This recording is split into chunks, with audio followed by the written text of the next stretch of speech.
Well, a very good evening to one and all present out there on Facebook and watching us live, and to all our friends who've joined us on the Zoom.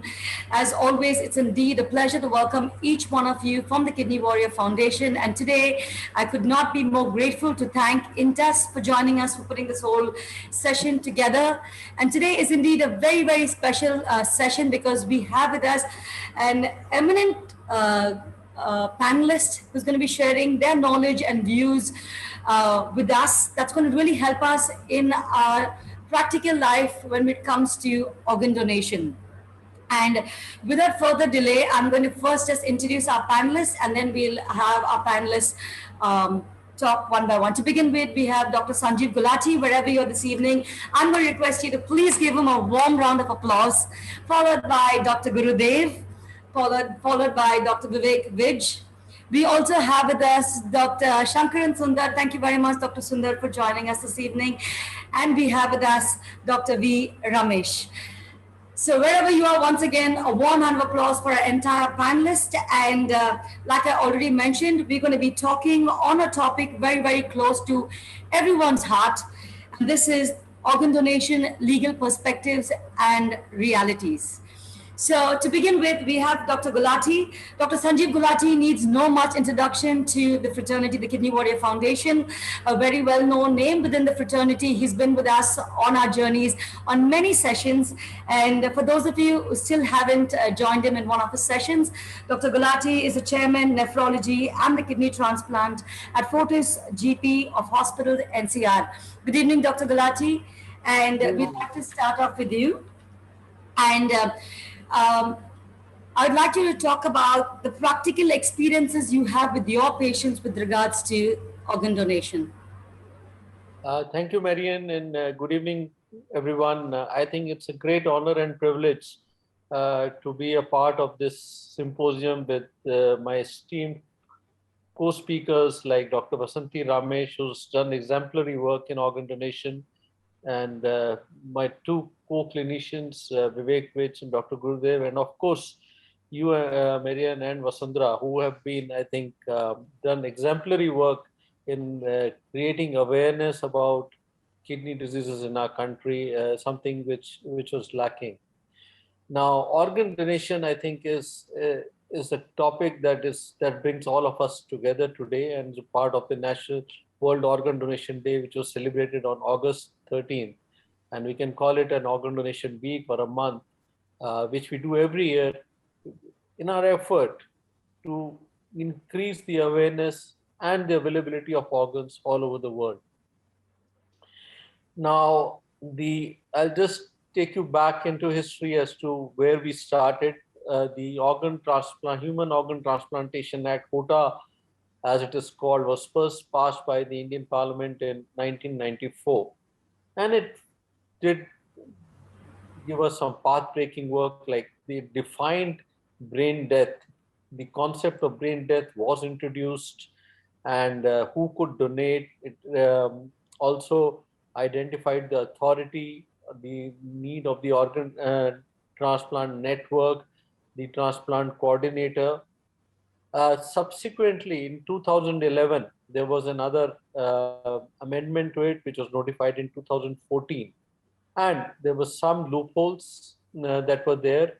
It expanded the definition of near relative to grandparents and grandchildren, where the internal committee could decide, and then there was also a hospital-based authority was authorized that if you're doing more than 25 transplants, your local committee could very well go into the systems. It also legalized swab donation, something which was at the back of our mind, of especially the medical fraternity, and there were other aspects that it touched.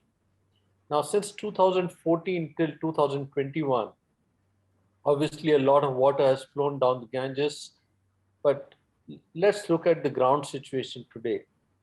India, as we know, is a unique country. It's a country of great diversity, as far as ethnic diversity is considered, the religious diversity is considered, but there's also a great diversity if you look at the organ donation rates. We have the world's highest road traffic accident rates in the world. And at the same time, we have the lowest organ donation rates. So this and the waiting list for the organs continues to grow. In fact, we know that as far as kidney diseases are concerned, kidney transplant is the cheapest and the most effective form of therapy. Dialysis is an expensive therapy. It's an ongoing therapy. The results are also poor. So India as a country, I think, is not in a position to fund dialysis for each and every person with stage 5 chronic kidney disease. Uh, because of the economic as well as the rehabilitative advantages of kidney transplantation, there's no doubt that we need to push kidney transplantation in a much bigger way even than other countries because of our financial constraints.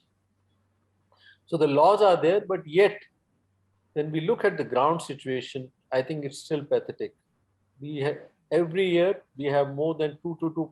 If I look at only kidney disease, 2 to 2.5 lakh patients of stage 5 chronic kidney disease being added on into the pool, and the number of kidney transplants at best are somewhere above 8 to 10,000. I mean, we don't have accurate figures in the absence of a national organ transplant registry, something which we have been trying to achieve under the aegis of the Indian Society of Organ Transplantation.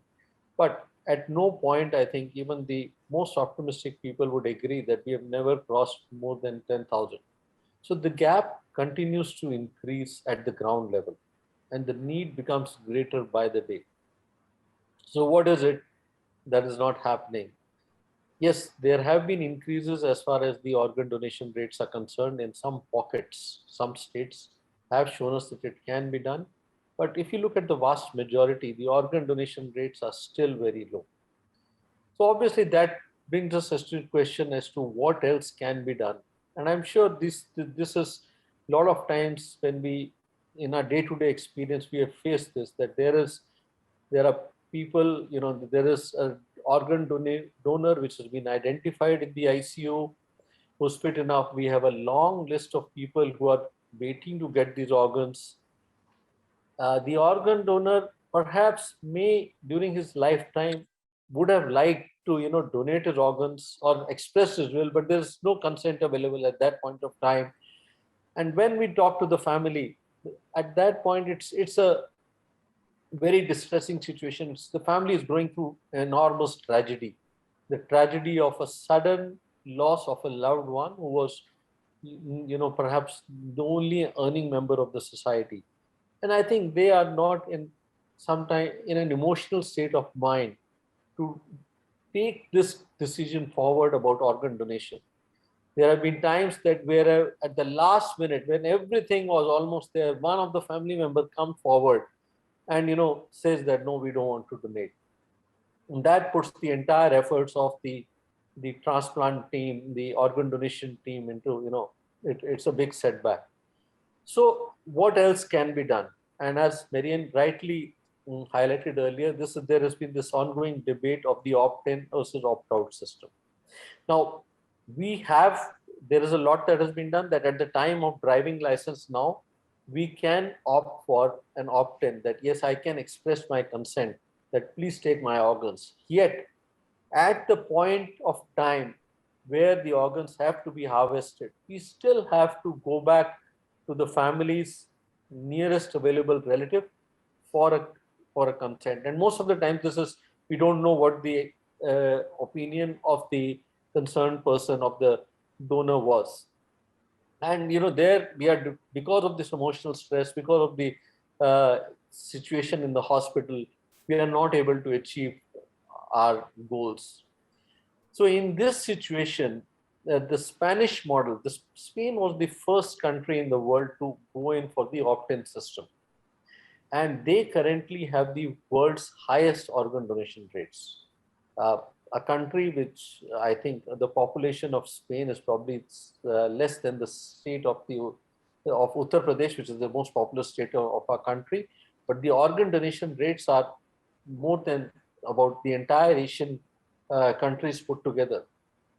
And that tells us that this, yes, the Spanish model has been able to achieve what no one, their organ donation rates have touched 50 per million. Now, there are several other countries which followed suit. Ireland, Great Britain, after experimenting with various models, and lately France, and they have also seen considerable jumps in their organ donation rates. Uh, Similar, European background community, they were nowhere near they were about one.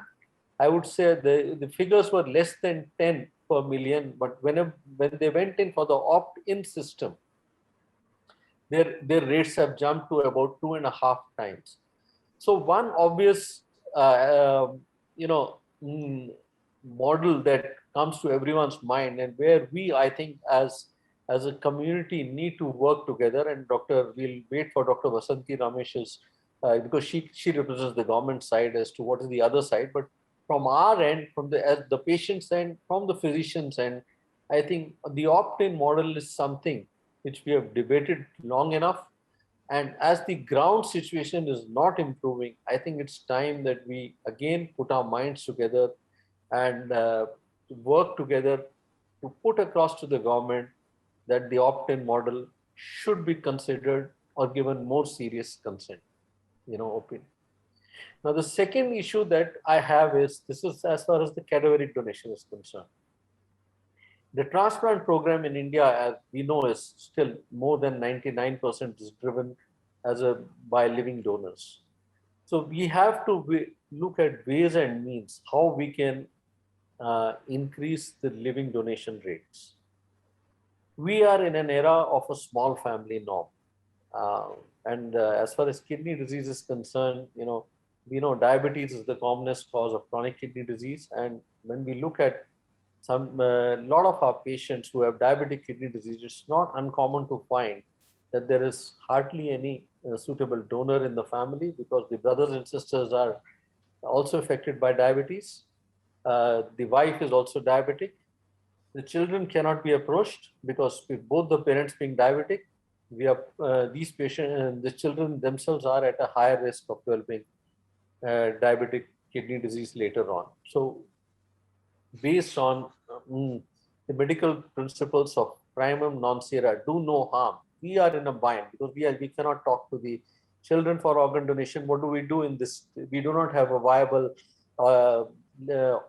disease donor program going on. So it is like consigning this patient to a death sentence, telling them that the dialysis is something which is there for you. You may not be able to afford it, and at your best, there's a 20% 5-year survival on diabetes.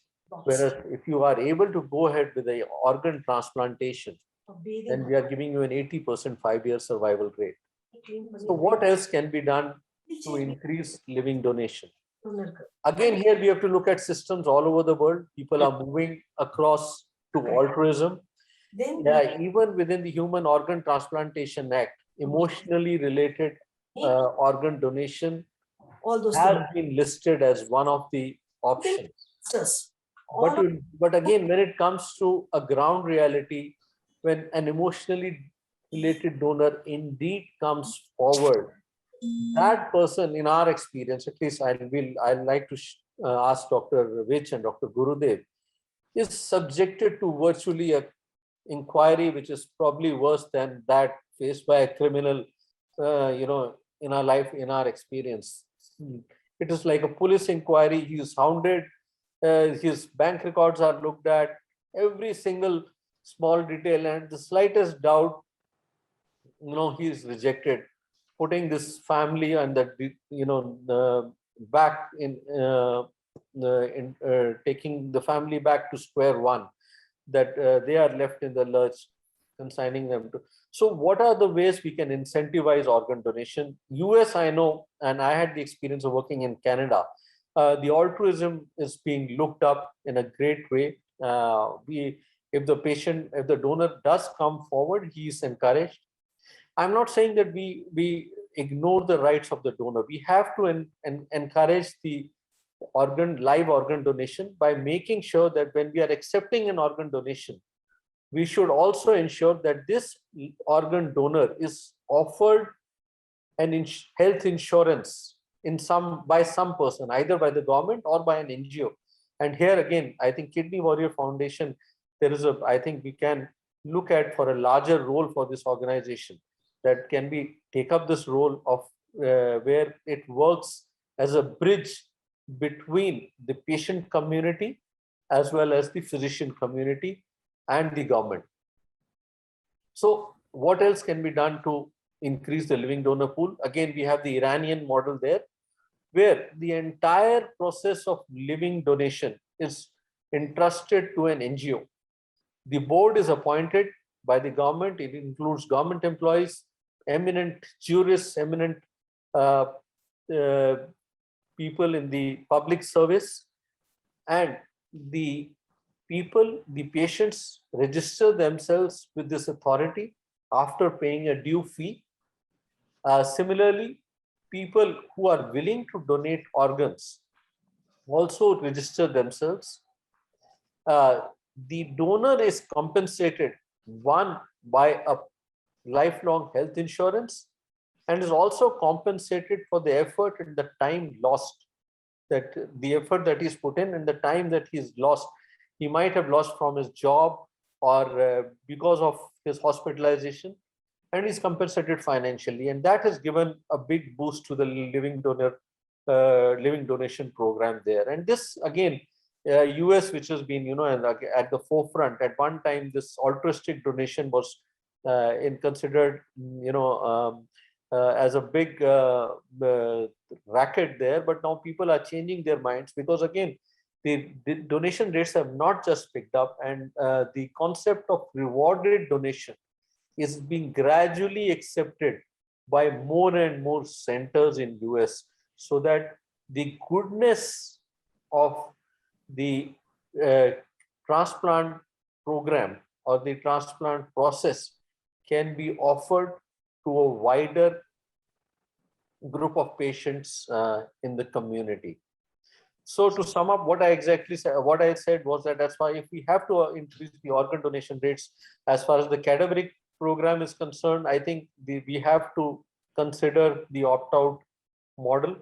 As far as the living donation is considered, we must make sure that whenever a living donor comes forward, he's offered health insurance, and we should look at ways and means to increase or models to increase altruistic donation, whether it's the Iranian model or whether there is some other model.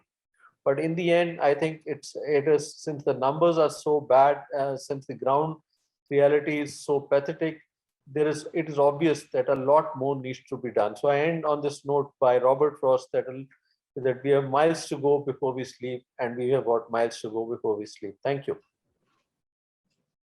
Thank you very much, Dr. Sanjeev Gulati, for your words.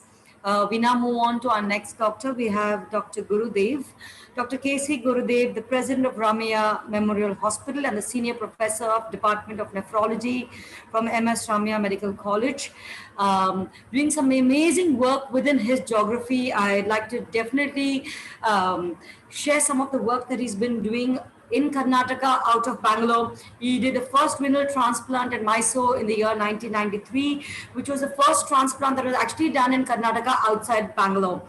And he's also responsible for starting the continuous ambulating peritoneal dialysis program in Mysore. And I think wherever you are this evening, we'd like to thank Dr. Gurudev for doing such an amazing work for the community in that particular geography that he's in. And today he's going to be talking about giving his views about the positive changes to improve the organ donation law. On to Dr. Gurudev.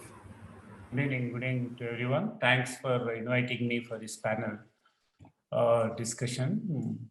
I'm amazed to see Dr. Sundar here in the group again. I don't know how many of you know, he lost his mother last night, and still he has made it to this meeting. It only shows how passionate he is about transplant and organ donation. Good evening, Dr. Sundar, and good evening to all the panelists. Lot of things I actually wanted to say already. Sanjeev has said it. The problem in our country has been that when it comes to organ donation, it's only the stakeholders are talking about it. Like it is the nephrologists or the liver transplant surgeons or the cardiac transplant surgeons. Rest of the doctors community are totally detached about the organ donation. If you look at our curriculum, when we are medical students or during post-graduation, uh, most of the time there is hardly any emphasis on organ donation at all. So when we have large chunk of doctors who are managing our intensive cares or neuro ICUs are not sensitized at all during their formative days about the organ donation. So I feel one of the most important thing that the change that can come into our act is that compulsorily medical students should be made aware of organ donation.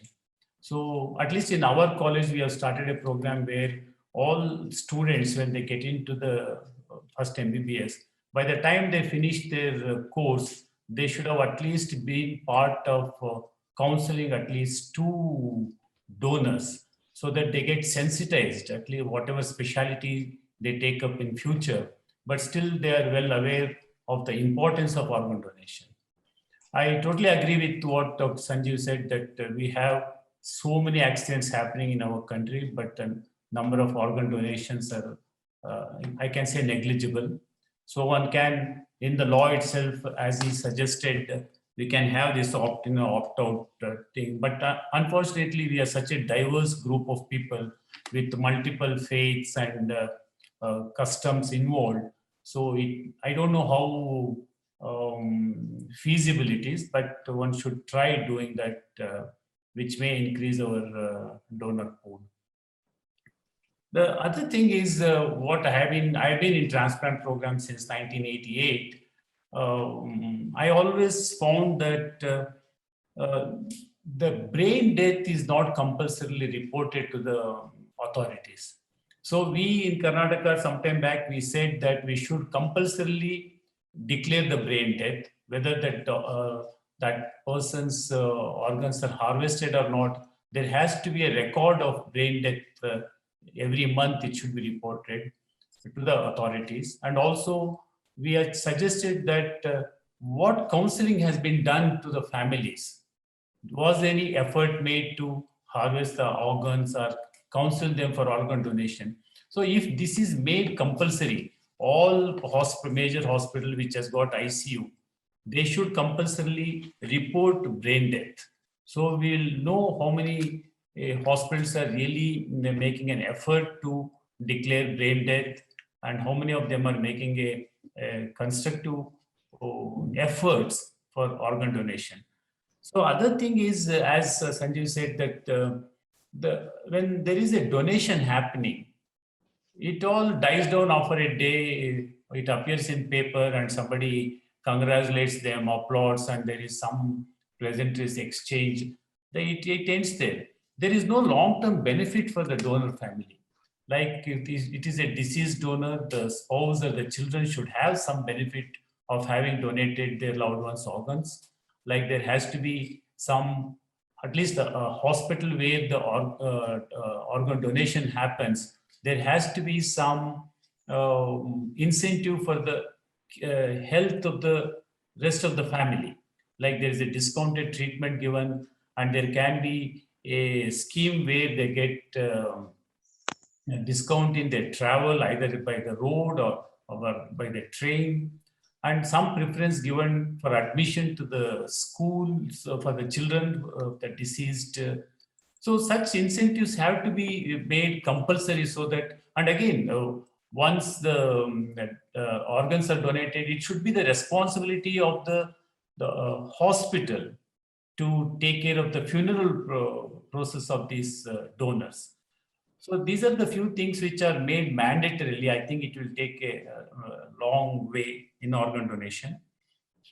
And mandatorily honoring these donors, either they are living related donors or deceased donors family, has to be done compulsorily on like organ donation day or World Kidney Day.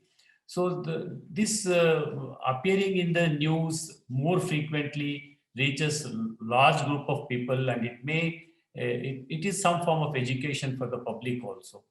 So my thoughts are like in a hospital, the to motivate brain dead person's family to donate the organs, it should not. Unfortunately, we as nephrologists we can't do it because we are the stakeholders there.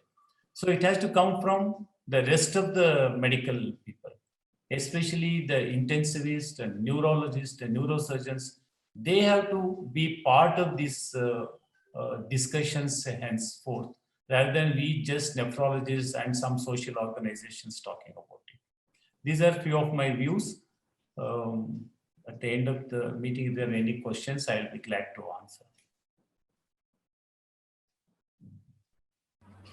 Thank you very much, Dr. Gurudev. We now move on to our next doctor. We have Dr. Vivek Vij, somebody we've never interacted with because he is a liver transplant and from the transplant medicine from Fortis Escort Heart Institute. A pioneering liver transplant surgeon credited with developing living donor surgeries and standardizing safety protocols to achieve 100% safety for the donor profile. Since the time of its inception in the country, and today he's done more than 2,500 liver transplants with a record of 95% for the patient and 100% success rate for the donor. And it's such a pleasure to share this forum with you as well, Dr. Vivek. And I'm going to request you to talk about I'm sure the way the organ donation works for kidney and liver is very different, right? So most of the people in our fraternity, unless they go through multiple transplants, we really have no idea how the liver works too much. So can you give us an insight on the obstacles faced with both live and cadaver donation when it comes to the liver? Yeah, sure. Thank you very much, first of all, everybody, for calling me in this session, wonderful session. And it's very insightful to listen to the views of my colleagues. Thank you, Marianne. So till now, I think kidney transplant is in our country came much before liver transplant. Now, liver transplant is basically slightly different from kidney transplant in a sense that for kidneys, we have chronic dialysis. So a patient can be preserved for a longer time on dialysis. For liver, if there is a liver patient is too much sick, then there's hardly anything to save patient other than organ donation or organ transplant. So that is exactly the reason that we should be on our journey to increase the organ donation, whether it is cadaver organ donation or living donor donations. About 30 to 40% of liver patients are patients who are very sick and they require kind of semi-urgent to urgent transplant, which means that it has to be done within few days. So considering the scenario of our country, that sometimes it becomes impossible to save patients' life. Like Sanjeev told, that there is a huge demand and supply gap. So is it there in the liver. About 1 lakh patients are waiting for liver transplant every year, and they are added to pool, although less than kidney transplant, but we are hardly doing 2,000 transplants in India, and majority 60 to 70% being living donor transplants. So that is a very dismal situation that we are letting everybody else go. Then we're not giving them chance to survive. So there's an urgency in liver transplant, which is not there in kidney transplant. That's why all the organ donations, they're much more important as compared to kidney transplant. Now, second thing, I think there are two basic facts we must understand, that everybody who is sitting on the dais here, or everybody who is a citizen of this country, it's our joint responsibility to save every patient's life. Ultimately, whatever we are doing is for patients. Principle we must remember is that organs, cadaver donations, are national resource. It's a national resource. It's not a personal property of anybody. These are two basic facts on which we should lay down or enhance the organ donations in this country. Now, for cadaver donations, I have certain views, because day in, day out, I see patients who die without getting an organ, and they don't have any organ in the family because, as I told you, 30 to 40% liver patients. So in front of our eyes, we see patients dying because of complications. And that is very dismal. So for cadaver donation, I have a strong view that government has to come with some regulations, stricter regulations. Why can't our government come with a kind of rules for organ donation? Because as I told you, it's a national resource. It's not a personal property of a private hospital or a government hospital. They have to come with certain charter or certain rules that organ donation has to go up. It might be very in a strict tone, number one. Number two, I am in for an opt-out system, especially in country like India, where there is so much dysregulation everywhere. Nobody listens to anybody. We as a society don't care about a person sitting next to us. So in a country like ours, opt-out system is must. If we are feeding people, it has to be national resource. If somebody dies on the road, if somebody dies of CVA, it has to be opt-out system. Until and unless, of course, in opt-out system, family members say, or the person themselves says that I don't want to donate my organs. That's a different thing. Third thing, I would also like to get opinion from Dr. Vasanthi Ramesh on this when she talks. Many organ donations are, there are private sector and government sector. There's a complete divide. Private sector, like Fortis Hospital, they have set up their fort. They're making a lot of efforts to make patients aware, or create organ donations. But when it comes to the vision of people, they think that it's just money-making exercise. So it's like we should get above these things. Even government sector should participate. I would like to know what is the percentage of donations in government sector versus private sector. Third thing, donor recognition. I think Dr. Gulati and Dr. Gurudev talked about donor recognition. We should definitely do that. That will enhance the donations. Then donations after cardiac death. We don't have rules. I want to do DCD, but I am not able to do DCD. We don't have any rules here in this country. So DCD rules should also be made. Then, of course, allocation rules, which is largely with Dr. Vasanthi Ramesh and Noto. Now, majorly allocation is done on the basis of when the patient was registered, and then it is rotated. But in all over the world, it is a sickness of patient where allocation matters. Ultimately, we have to save more lives. What I mean to say, if a sick patient is there, he has to get the organ. Everywhere in the world, allocation rules have to be revised every now and then for every organ, whether it is liver, kidney, lung, heart, or anything. We are not working on that. That is my opinion. I might be wrong in that. Then secondly, as far as living donation is concerned, when it comes to liver transplant, as I told you, 30-40% patients are very sick. And these sick patients, once they come to us, we have just 1 week, 10 days to prepare the patient, donor family, and everybody. And our laws, because of certain mischiefs in the country, even local committees, authorization committees in the hospital are so afraid of going ahead with these emergency cases, acute liver failures. It gives us a window of 24 hours, acute liver failures. That's it. They ask for HLA and DNA in that 24 hours. But they don't think that in 24 hours, how can they arrange a irrelevant donor or unrelated donor? They cannot. If somebody is coming up with donation in the family, I know that the patient's wife is donating or son is donating. Still then, they insist on HLAs and a kind of DNAs, and we lose patients in that. So, I mean, we have to abide by certain set of rules to enhance donation in India. So these were all my views. I hope I'm able to make my point. This is all what I want to say. Thank you very much, Dr. Vivek Vij. I think just not as a patient body, but also I'm overwhelmed to see doctors feeling the topic so connected to their hearts on organ donation, and it just gives the patient community the strength that we are not alone, and we're just in this together, and makes us feel even more stronger.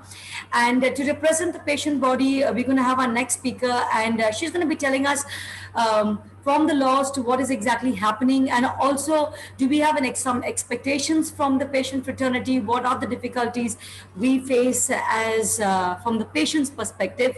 And representing that, we have the founder of the Kidney Warrior Foundation, Ms. Vasundhara Raghavan, to please share her views with us. You're muted, ma.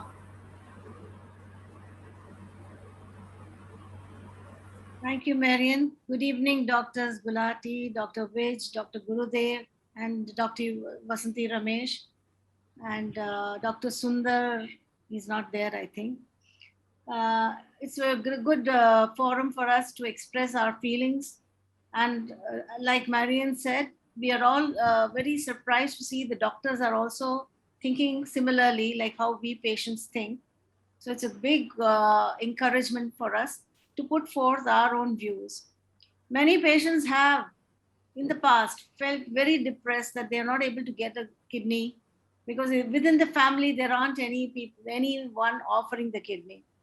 So when they look at cadaver, there is a huge delay because of the list that is there.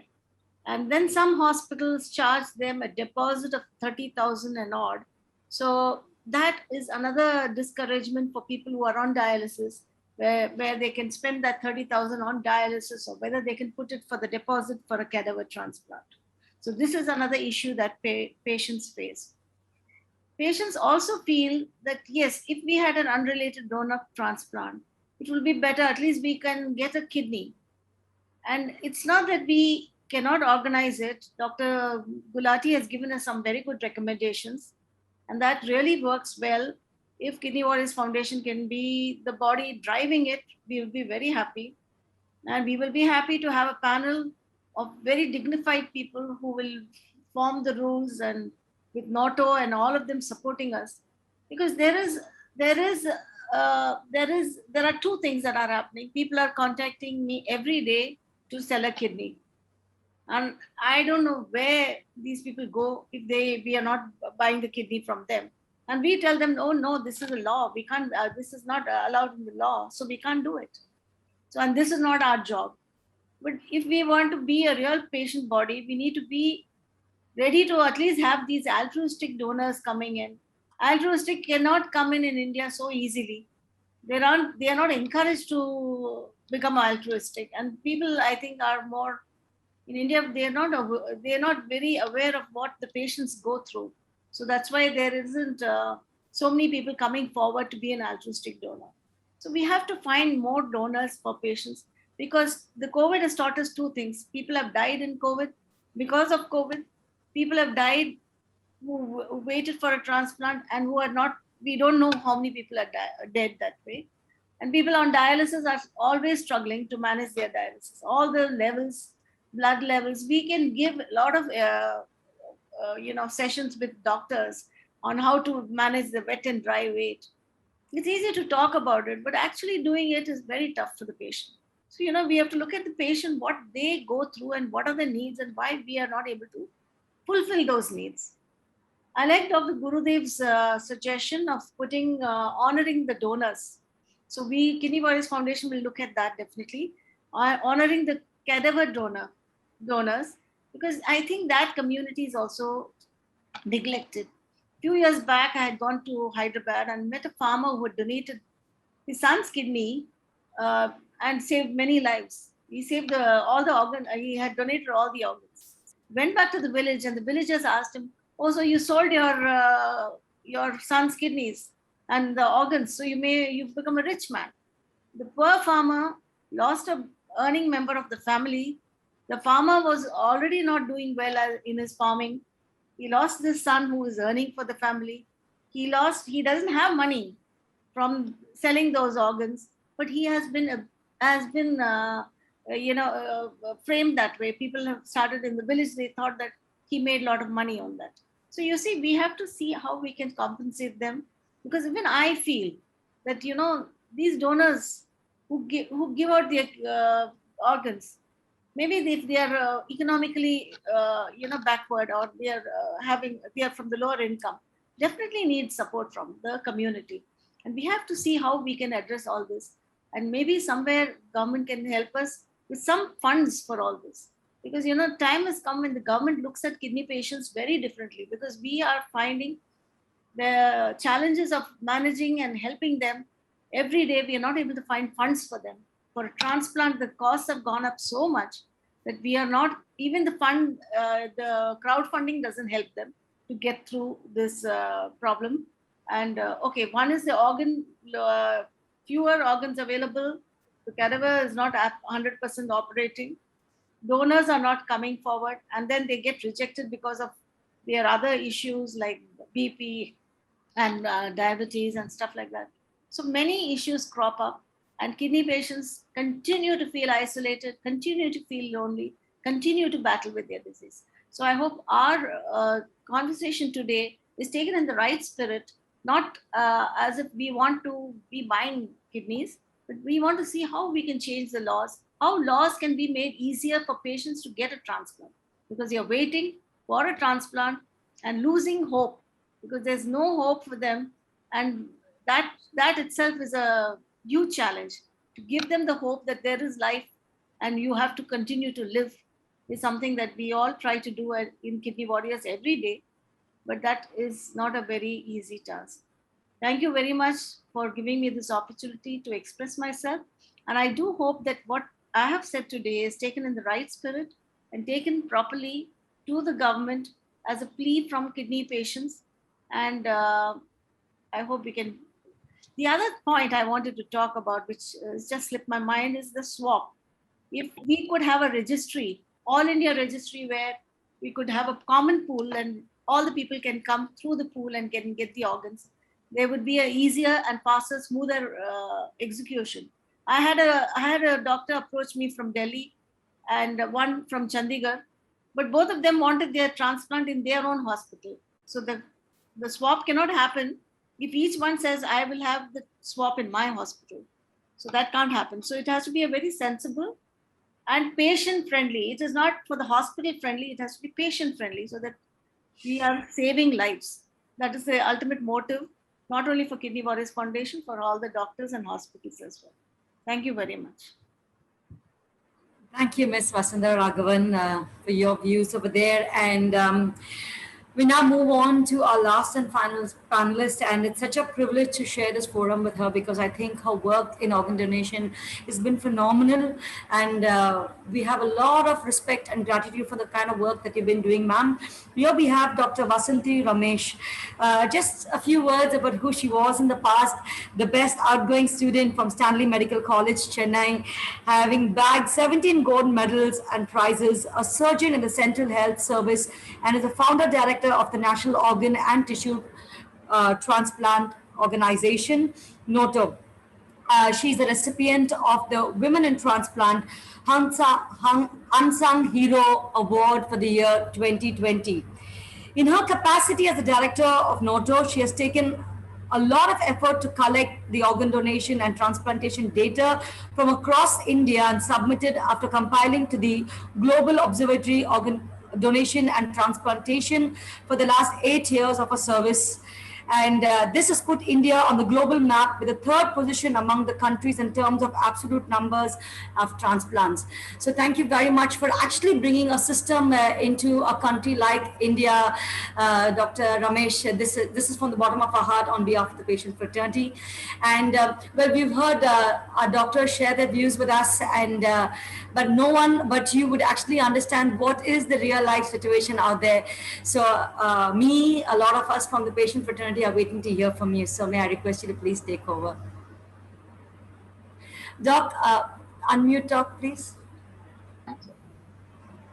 Thank you very much, Marianne. And thank you, Vasundhara, for having invited me to share this time with you all.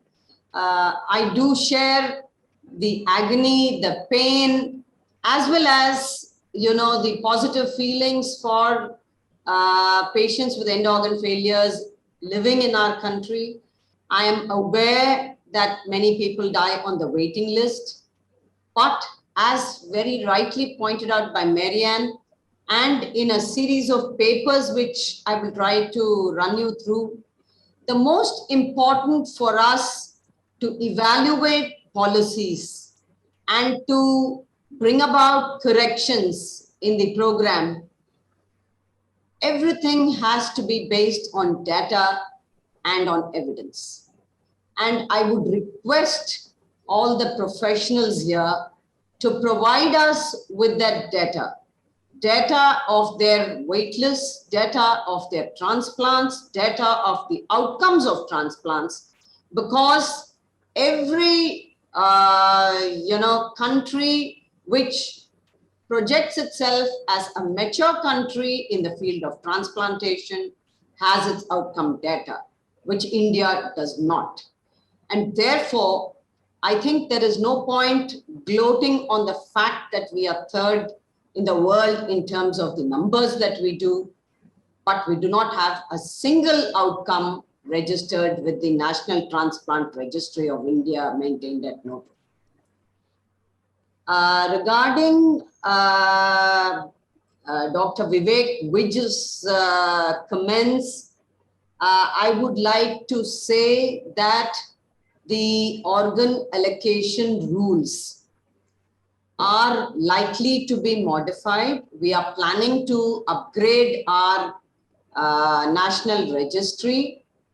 But I would also like to point out there are a lot of people from the South, even those who have been absorbed as Apex Technical Committee members of NOTO, have told me on my face, health is a state subject. Don't expect that we should register with NOTO. And as far as liver and kidney are concerned, they do not move out of the state. We don't need you.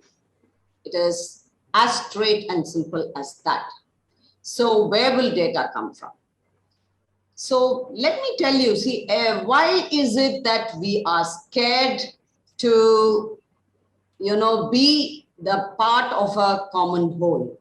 Because as per the Act and the rules, the allocation will always be first at the state level. No power on earth can change this unless and until the rules or the Act itself is changed. So neither can NOTO change it, nor can ROTO change it. The allocation will always be at the level of the SOTO first. And I fail to understand their apprehensions in even registering their hospitals and their patients on the wait list in the National Registry. Every good transplanting country has a good national registry in which each and every patient is registered, without which the hospital loses its license. But unfortunately in our country, because health is a state subject, neither the state has a complete control nor the center has a complete control, and everybody has their, free way. And that is the reason why we are not able to bring about systems. My only desire was to put in place systems which would really work for the patients. Regarding the MELD that you were talking about, see, in Tamil Nadu, if you see on the NOTO website, we have urgency criteria for heart, lung, and everything. They too had it to begin with, but they had to do away with it because, people were trying to fudge data or, put patients on mechanical devices just to project them as super urgent. And therefore, when other surgeons who saw their patients dying in front of their eyes because patients in other hospitals where they had, multiple ECMO machines brought or something like that, and particularly being private institutions, patients were coerced into going on it and then made super urgent and got organs. And then the state did away with the super urgent criteria. So ethical practice is of absolute importance for us to have good systems in place. And without the help of professionals, it is not possible to establish any system that can work. Regarding the opt-in and opt-out systems, I have quite a few articles in front of me. One such from the University of Nottingham, UK. It says, yes, opt-out is an area where opinions are strong, but evidence is weak. And as far as India is concerned, there is no scope for evidence. There is little well-controlled scientific evidence on which to base policy decisions. The UNOS and the OPTN, they have very strong database, and based on their data, they evolve policies, very rapidly. They change if there is a need, but everything is evidence-based. So if all of you would help us in having that kind of data and analyzing it, I am not saying that NOTO is doing a wonderful job. We have our own share of problems. Working in the government, things are slow. I'm not denying any of those. There are definitely certain advantages in the private sector where you can go ahead, buy things, get things, and go ahead. And it is because of you that transplant is well established in the country, which definitely I have to give it to you. But at the same time, to project the country as a mature transplanting country, we need to have evidence. You need to be transparent, and we need to share data so that we can learn from that and progress. In the All India Institute, the CN Center had collected data of their heart transplants. They studied their outcomes. They realized that, change in their immunosuppressant regime could perhaps change their outcomes, which they did to beneficial effect for their patients. That is how we would be able to grow. And regarding the opt-in and opt-out system, see, the switching from an opt-in to an opt-out system, yes, it does sound brilliant, but changing to an opt-out system is not really simple, nor is it as effective as we would like to think it to be. It has been tried in the Latin American countries. In Brazil, it was a disaster. In the other countries, in Argentina, they went very slow. What they did was, those who had already pledged for organ donation when they had an opt-in system, they went ahead with organ donation in those. And those who had not opted in, they requested them, their families, whether organs could be retrieved. So slowly they moved in from the opt-in to the opt-out. Now recently they have gone into establishing an opt-out register because they have done away with their opt-in register. And there are not publications after that has been done for us to study the effect of the purely opt-out system that they have at present. In Colombia, again, they had issues. In Chile, it was quite a task. And similarly, in wealthy country like Singapore, they shifted from opt-in to opt-out, but their organ donation rates or the kidney transplantation rates have not increased significantly. It is static at 40 absolute numbers. Earlier also it was that much, and now also it is the same. I'm not taking away the benefits of either of them. It has been found that when the system is opt-out, the number of deceased donors are more, but the number of living donor transplants are much less. In opt-in systems across the world, they have found that the living donations are more, but the disease donations are a little less. But when it is, you take the organ transplantation rates as a whole, the difference is not too much. The liver, Dr. Vidj, I would like to tell you, as per literature, whether it is opt-in or opt-out, the rates remain the same. The rates have not increased significantly by making it opt-out. In kidney, they have found that the rates have increased, particularly the deceased donor kidney transplants. And obviously the heart, lung and others have to come from deceased donors. But by doing an opt-out, the lung transplant rates have not changed. The heart transplant rates have marginally improved.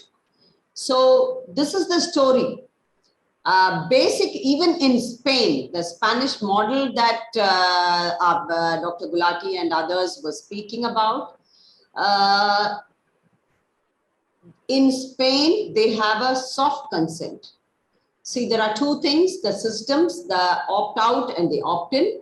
And in both of them, you have what is called as the hard consent and the soft consent.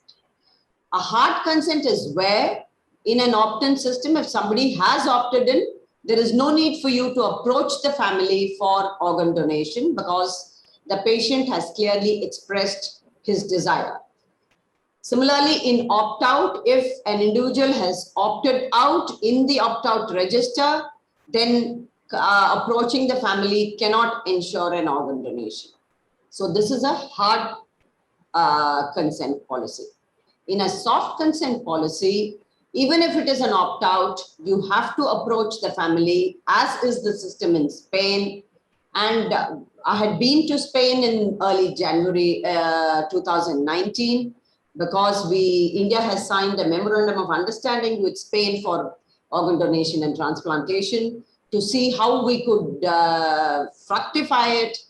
We had been there as a ministerial team, and their recommendation was, don't go for an opt-out system.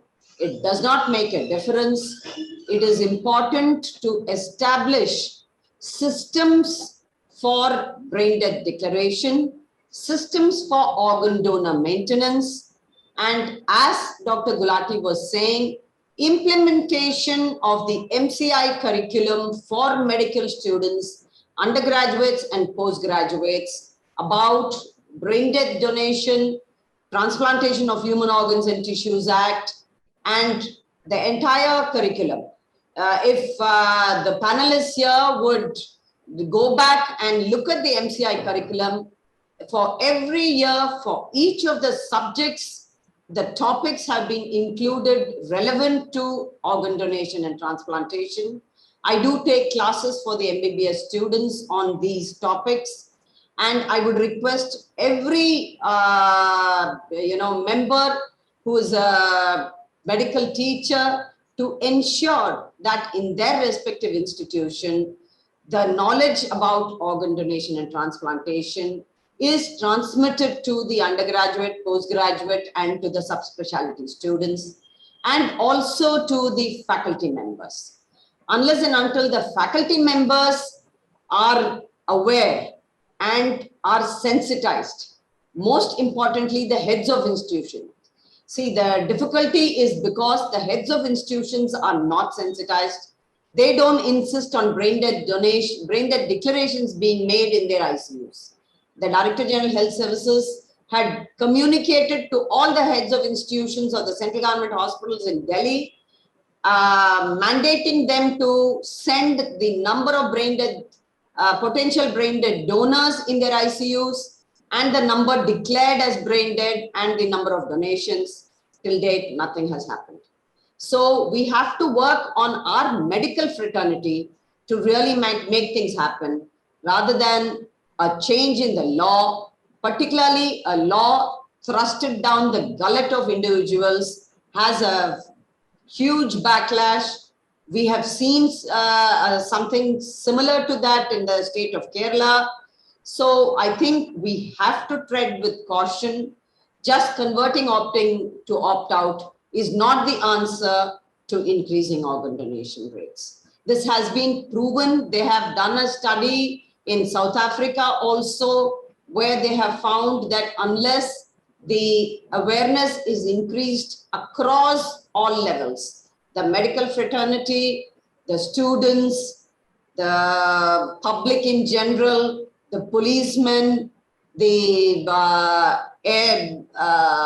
airlines, and the people working in the airports, at every small level where it matters, whether it is transport, whether it is giving consent, the transplant coordinators. And the important thing about the act is it makes it compulsory for every transplant center and retrieval center to have transplant coordinators. And they are the backbone for organ donation. And there is a compromise made in many private centers. There are not enough number of transplant coordinators for coordinating disease donor activities as well as the living donations. So the transplant coordinators must be developed as a team so that this can really grow. And they can be doctors, nurses, and postgraduates in social work, psychology, psychiatry, and so on.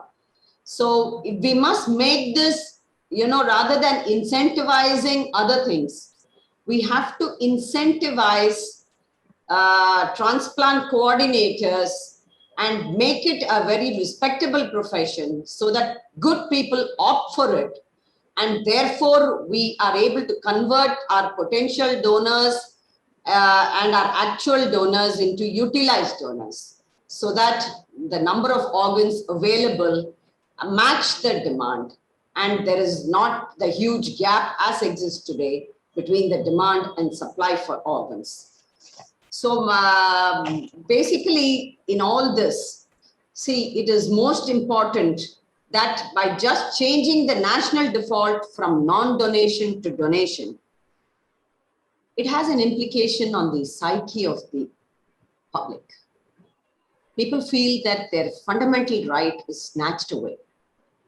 Unless and until the public reach a certain level of maturity and it comes up as a voluntary act, it is not going to fetch results.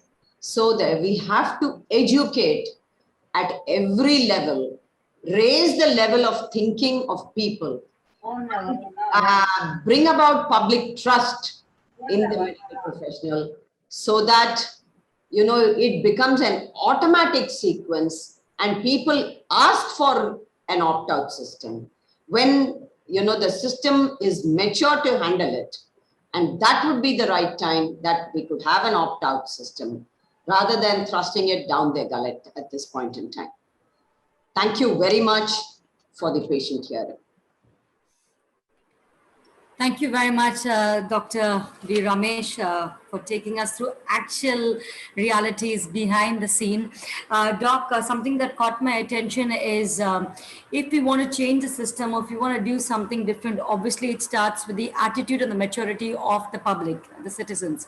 So do you have anything in mind that you would like to share with us in terms of how we can educate and get our general public to reach the maturity of understanding the importance of organ donation, in terms of which we can all, from the patient community, work along with Noto and the other doctors to create this awareness? See, I think like how we did for pollution during Diwali, bursting of crackers, children who used to be the most enthusiastic to burst crackers, all of us remember our childhood, and we've had very memorable Diwali days. But children have understood that it is possible that crackers can cause pollution, and they have given it up voluntarily. And by and large, now in many families, if you see, it is the children who tell the parents, no, we don't want to buy crackers. So I think the education has to start at the school level. And the day before yesterday, I had a very heartening experience. A school in Chennai, they had invited me as a chief guest, and I witnessed the kind of PowerPoint presentations and the talks delivered by class 6 and 7 children, absolutely impressive. So I think that is the way to go about spreading awareness, bringing about knowledge in the community, because once a child is aware, the parents, the grandparents, and everybody is aware in that house. So that is the best way to go about it. And at the college level, it is not only that medical students should be taught in all walks of life, whether it is a sociology or a psychology or a psychiatry or English or Hindi or anything. Everybody, this is something which affects all of us in our lives. In school, when we used to study, we used to have subjects like needlework, painting and all that. People may think of what use is it? But now we know that there is no speciality of field which is independent of all other fields. Everything is related to the other, and all of us are related to one another. And that is how, the concept of Vasudhaiva Kudumbakam is being established day in and day out in all walks of life. And COVID has taught us that it is a reality. So in all fields, we have to talk about organ donation and transplantation. And that would really facilitate the knowledge base being created at the earliest. So NOTO has written to the Ministry of Education, to the CBSE, the Department of Education and other places to consider this. And we would request each and every one of you in the various states to also do the same. If you have friends working in these organizations, institutions, educational institutions, to propagate this so that the message would spread across. For the 75th year of independence that we are celebrating starting today, the Ministry of Health and Family Welfare has proposed a Jan Andolan, or a people's movement on organ donation. We post Twitters every day, morning and evening, on organ donation. We would be very happy if everyone would re-quote the tweets of NOTO so that they have a phenomenal multiplier effect. Our aim is to achieve 1 million pledges during this year for more than 1 billion population. And if you have any doubts, you can call our helpline 1800114770. And to pledge, I would request each and every one of you to visit the NOTO website, www.notto.gov.in. Thank you, Dr. Vasanthi. And I really liked the example that you gave. It makes so much of sense because talking about Diwali and crackers, it is such a reality. And I kind of understand from where you're coming that the awareness that has to be created should be created from the heart and soul, that will actually shift the thought process of every human being to understand, to value another life. Thank you so much. And that was really deep. Doc, I'm just going to take 1 or 2 questions from reality of what patients have been facing, and I'm going to bring it to your notice. So in case a patient faces problems in terms of not understanding or feeling that they are not being taken care as per what the law allows them to, is there a place that the patients can actually go and raise a complaint or kind of seek help other than going to the court of law? Because already the patient and the family is in a lot of chaos that time. I'm saying this with regards to a few incidents. Number one, paperwork. A lot of patients have been asked for wrong paperwork, especially when it comes to getting an approval from the Tahsildar's office. We've seen that being a reputation for people, and people running around for few months, in fact, to get that paperwork done. One case study was about an auntie and uncle not being considered as a first degree relative, but the hospital board did not even give them a chance to go and put this case across to the respective place that they could have their voice heard. So do you have something to say about this, Doc? Regarding not being heard, there is a very well entrenched system where everyone is heard. If the living donor is a near relative as per law and is proven to be so. See, we cannot violate systems because everybody and anybody can say that I am a sister or a brother. The relationship has to be proven. And this has been seen time and again. And it cannot be compromised. So the DNA test or whatever that is required, that has to be done. And the relationship has to be proven both by documents as well as by scientific evidence. So in near relative, I don't think that there is an issue by and large. The issue comes when they claim that the donor is donating out of affection and attachment, which is provided by law. And the affection and attachment has to be proven by a long-standing association, which can be proven by photographs, family photographs over a period of time.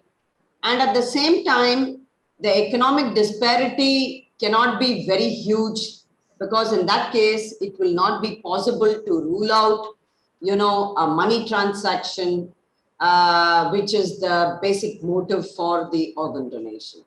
So with these two taken care of, there is no issue, because the authorization committees are there.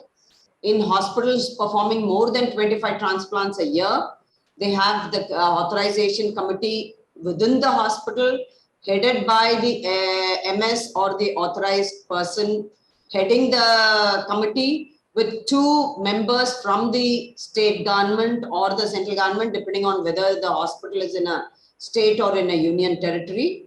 And the government nominees would be one on behalf of the Secretary Health and the other on behalf of the DHS of the state. So it is a very fair chance given to the donor and the recipient. If they are denied in the authorization committee, you can appeal to the appellate committee. The appellate committee is at the level of the district or at this level of the state. So you could appeal there, and they will again hear you. They will collect the records from the hospital, the basis on which the refusal has taken place, and they would give you again a fair chance to put up your documents, your pictures, your bank passbooks, your Form 16, and everything to prove your case. If you are able to prove it, the appellate committee will permit the transplant. I have myself been a member of the appellate committee many a times, and we have permitted many transplants to take place unless we strongly feel that there is a possibility of a commercial transaction or exchange of money. So the law is very clear and systems are well regulated. It is only necessary that this be transmitted by organizations like Kidney Warriors, that they can go to an appellate committee if the authorization committee in the hospital or the district or state has refused. Thank you, Dr. Vasanthi, for that answer. I'm going to open the forum if any of the doctors want to have 1 or 2 last questions before we close the session. Marian, this is a question for, rather a comment for Dr. Vasanthi Ramesh. So I think there's no doubt that under your leadership, NOTO has done an exemplary work. But day in and day out, we find that still, despite the patients and their families are literally hounded by the authorization committees. I have several instances where the DNA is matching. There is one family photograph and the case has been rejected because there were not enough family photographs. Because nowhere in the Act does it say that you need family photographs, then there is DNA evidence. So there is unproven, I mean, when it has been proven beyond doubt that there is the matching is there. In another case where there was the DNA was matching, there was one transaction of 1 lakh rupees, which the father had given to the daughter for expenses while, for education. And on that ground itself, the authorization committee rejected, saying that there is a financial transaction. Now, these are transactions that do happen in families.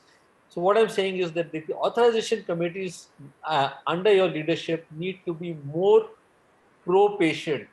Right now, I think they are more in a default mode. They're sitting there to we get a feeling that they're sitting there to reject until it is proven beyond doubt.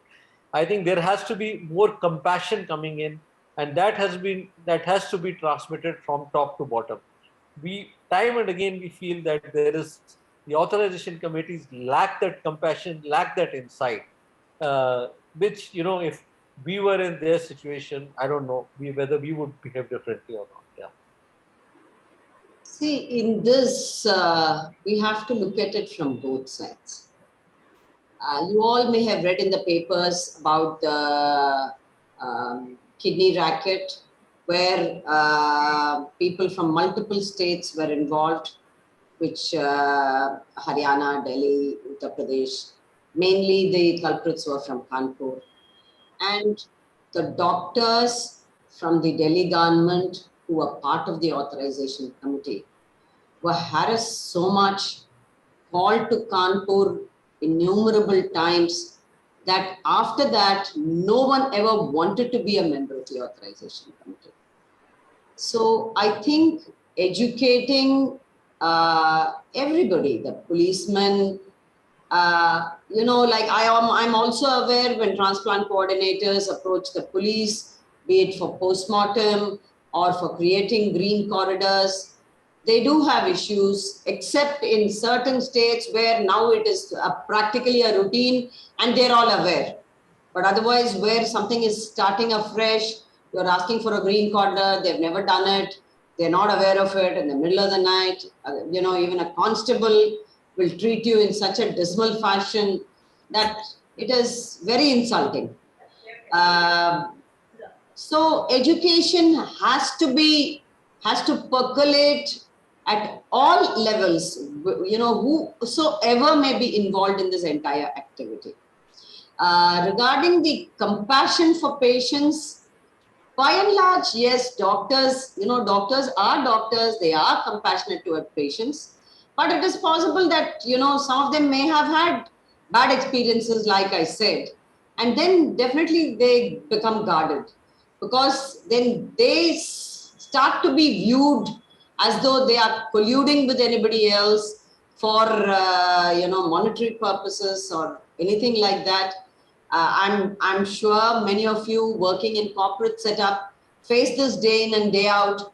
The hospital may be charging a hefty fee, out of which, even 10 or 20% may not be reaching the doctor, but they always think that the doctor is the person who's fleecing them. Now, no one ever complains that the hospital is fleecing them. They always say that the doctors are greedy and they're taking a lot of money. So these are misapprehensions, and we need to educate the public. And also, systems should be in place which will permit the government doctors to do their job without fear.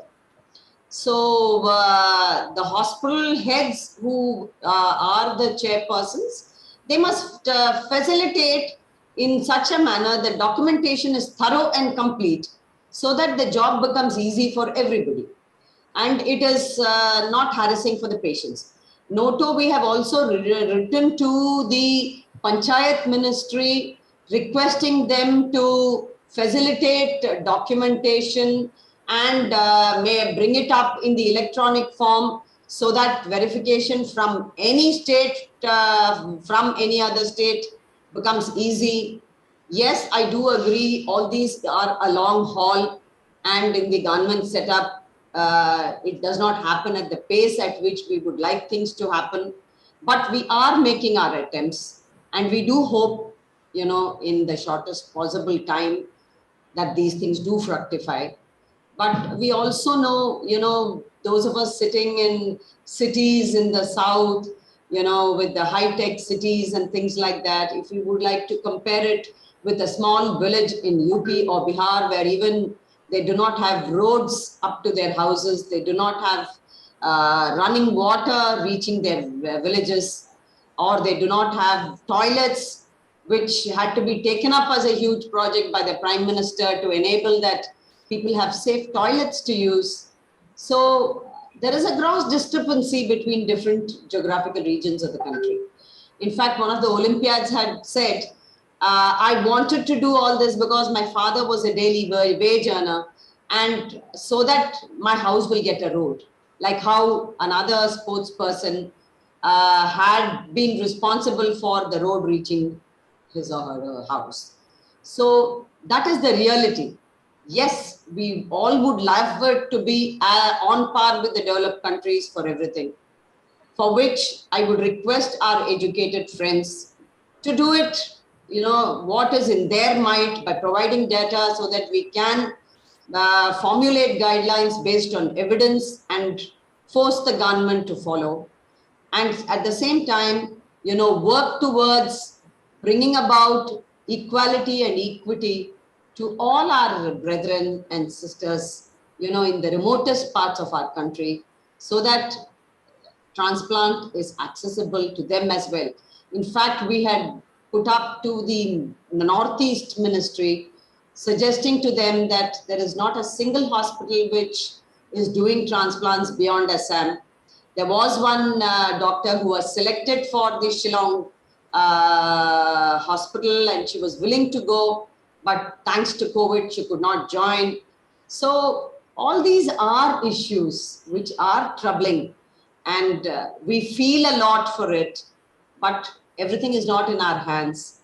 And we have to make things better every day for everybody so that things can reach the last mile. Thank you once again, Dr. Vasanthi. And well, this is a conversation we can actually go on talking about with the small little changes. But I think to sum up, I think the change will have to start with each one of us taking that responsibility to share the awareness of organ donation and doing our little bit as citizens. And well, that's probably the best way that we could start. Little drops of water makes a mighty ocean, and I'm hoping that ocean would change eventually. So we're going to bring this session to an end because we've actually gone into a deeper conversation of 25 minutes. And once again, on behalf of the Kidney Warrior Foundation, I, Marianne, take the privilege to thank all our doctors.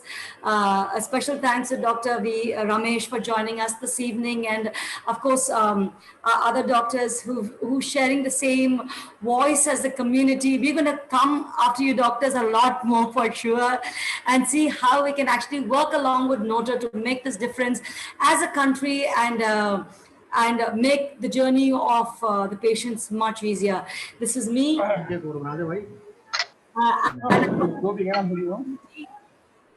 To thank Intas for putting this together with Kidney Warrior Foundation and getting the voices of everyone. And this is us signing off, wishing you all a very good evening once again. And let's make that difference little by little.